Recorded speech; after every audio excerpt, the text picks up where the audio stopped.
আজকের প্রশাসনিক বৈঠক থেকে সীমান্তবর্তী জেলাগুলিতে বাড়তি নজর দেওয়ার কথা বলেছেন মুখ্যমন্ত্রী মমতা বন্দ্যোপাধ্যায়। ডিএম এসপিদের সজাগ থাকার কথা বলেছেন মুখ্যমন্ত্রী মমতা বন্দ্যোপাধ্যায়। তিনি বলছেন যে সীমান্ত এলাকায় সজাগ থাকতে হবে। এই জেলাগুলি খুবই স্পর্শকাতর। নিজের নিজের এলাকায় সকলে সতর্ক থাকুন। আমি প্রথমে ডিএম এসপি থেকে শুরু করে যারা আছেন সকলকেই, দায়িত্বশীল সকলকেই বলছি, সোশ্যাল নেটওয়ার্কের ব্যাপারে যেটা নিজের নিজের এলাকাকে সতর্ক থাকুন, যাতে কোনো ঘটনা দিয়ে আপনাদের মনে কোনো উত্তেজনা পরিবেশ তৈরি করতে না পারে। মনে রাখবেন, শিলিগুড়ি বলুন, দার্জিলিং বলুন, কালিম্পং বলুন, জলপাইগুড়ি বলুন, ওদিকে উত্তর দিনাজপুর বলুন, দক্ষিণ দিনাজপুর বলুন, কুচবিহার বলুন, 4-5টা দেশের বর্ডার আছে। সুতরাং আপনাদের জায়গাগুলো আরো বেশি সেন্সিটিভ, খুবই সেন্সিটিভ। সেই জন্য আপনাদের কাজটা খুব মন দিয়ে করতে হবে। আগে পুলিশরা 3-4 বার গিয়ে ঘুরতো এলাকায়, 5 বার 6 বার, এখন ঘোরেই না। বর্ডার এরিয়াটা ভীষণ সেন্সিটিভ, লক্ষ্য রাখবেন।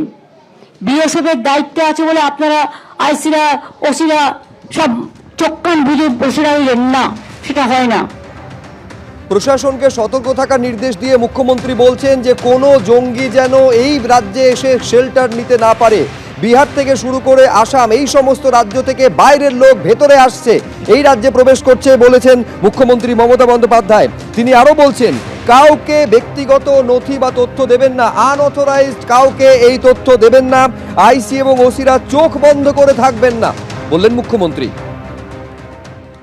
আমি শুনছি অনেক বাইরের লোক, কেউ আসাম থেকে, কেউ ইধার থেকে, কেউ উধার থেকে, বিভিন্ন লোক বিভিন্ন এলাকায় ঢুকছে।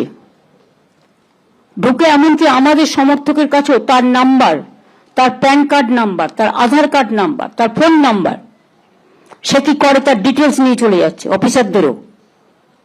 আমি পুলিশকে বলবো, বি অ্যালার্ট। বাইরে থেকে কোনো জঙ্গি যেন কোথাও গিয়ে শেল্টার নিতে না পারে। আর তেমনি যারা মানুষকে মিথ্যে কথা বলে মানুষের জিনিসপত্রগুলো হাতিয়ে নেওয়ার চেষ্টা করছে, এটা মনে রাখবেন, অথরাইজড লোক ছাড়া। বুঝতে পারছেন আমি কি বলছি? কেউ কাউকে কোনো ডিটেলস দেবেন না। এরকম অনেককে ধরা হয়েছে। ঝাড়গ্রামে একটা টিম ধরা পড়েছে। রাজীব, কোথায় কোথায় ধরা পড়েছে? মালদা, কুচবিহার, কলকাতা, ডায়মন্ড হারবার, অনেক জায়গায় ঘুরে বেড়াচ্ছে। ক্ষতিকারক শক্তি বেড়েছে, যেটা মানুষ আগে ভয় পেত না। সুতরাং চোখ কান খোলা রেখে সবাই কাজ করলে একজনের পক্ষে সম্ভব নয়। Each and everybody should take some observation or vigil থাকতে হবে। আগে পুলিশরা 3-4 বার গিয়ে ঘুরতো এলাকায়, 5 বার 6 বার, এখন ঘোরেই না। যত বেশি ঘোরা যাবে পুলিশের ভ্যান নিয়ে, মানুষ তো জানবে যে অ্যালার্ট আছে।